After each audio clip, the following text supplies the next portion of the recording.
யாத்திரையானது 2024 ஆண்டிலே வடகுலத்திலே யாழ்ப்பாணத்திலே இது ஆரம்பமாகிறது. ஈழத்து சபரிமலை என்று சொல்லுகின்ற கோண்டாவில் சபரீச ஐயப்பனுடைய தேவஸ்தானத்திலே மகர ஜோதி மண்டல மகோற்சவ பெருவிழாக்களிலே இன்று 27/12/2024 வெள்ளிக்கிழமை மாலை இந்த அழகான யாத்திரை ஆரம்பமாகிறது.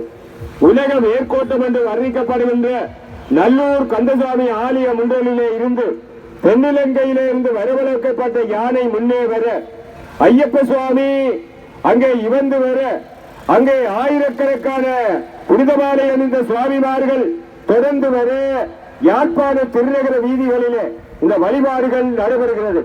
உலக தலங்களிலே யூடியூப் தலங்களிலே இந்த நிகழ்ச்சியை தரிசனம் செய்து கொண்டிருக்கிற நேயர்களே, இந்த யாழ்ப்பாணத்திலே நல்லூர் கந்தசாமி ஆலயத்திலே இருந்து ஆரம்பமாகிற இந்த அழகான யாத்திரையானது பருத்தித்துறை வீதி வழியாக ஆரியகுளம் சந்தியை சென்றடைந்து அங்கிருந்து இசாண்டி வீதி வழியாக, அங்கே தொடர்ந்து ஆஸ்பத்திரி வீதி வழியாக, அங்கே காங்கேசந்துறை வீதி வழியாக, யாழ்ப்பாணம் பேருந்து நிலைய பின்வீதி வழியாக, பழக்கடை வீதி வழியாக, மின்சார நிலைய வீதி வழியாக, கஸ்தூரியார் வீதி வழியாக நாவலர் வீதியை வந்தடைந்து மீண்டும் பலாரி வீதியூடாக கோண்டாவில் சபரீச ஐயப்பனுடைய தேவஸ்தானத்துக்கு இருமுடி யாத்திரை இடம்பெற இருக்கிறது.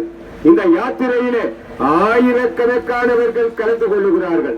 சைவத்தமிழ் மக்களுடைய பண்பாட்டு பெருவிழா மகர ஜோதி நாயகனுடைய மகர திருவிழா இன்று நடைபெறுகிறது. இலங்கையில் மட்டும் இந்த திருவிழா நடைபெறவில்லை. கேரள நாட்டிலே சபரிமலையிலே கோடிக்கணக்கான அன்பர்கள் சபரிமலை நோக்கி இந்த பக்தி பயணத்தை ஆரம்பித்திருக்கிறார்கள். ஆகவே அந்த வகையிலேதான் இந்த எங்களுடைய இலங்கையிலும் இந்த வழிபாடுகள் மிக அழகாக அற்புதமாக நடைபெற்றுக் கொண்டிருக்கிறது. அருவமும் உருவமாகி அனாதியாய் பலவாயொன்றாய் பிரமமாய் நின்ற சோதி புலம்பதோர் மேனியாக கருணை ஓர் முகங்களாலும் கரங்கள் 12 கொண்டு ஒரு திரு முருகன் தந்தாங்கு உதித்தனன் உலகமுய என்ற வகையில வரலாற்று பிரசித்தி பெற்ற நல்லூர் கந்தசாமி ஆலய முன்பலிலே இந்த அழகான யாத்திரை ஆரம்பமாக இருக்கிறது. அன்பர்களே, நண்பர்களே, ஐயப்ப சுவாமிமார்களே, எல்லோரும் பாருங்கள்.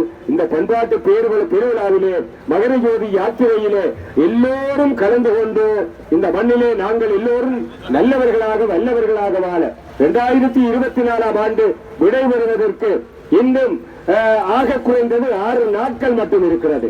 2025 ஆண்டு எங்களோடு உறவாடப் போகிறது.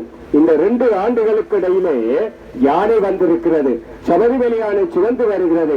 இந்துக்களுடைய இல்ல வாசலுக்கு வருகிறது.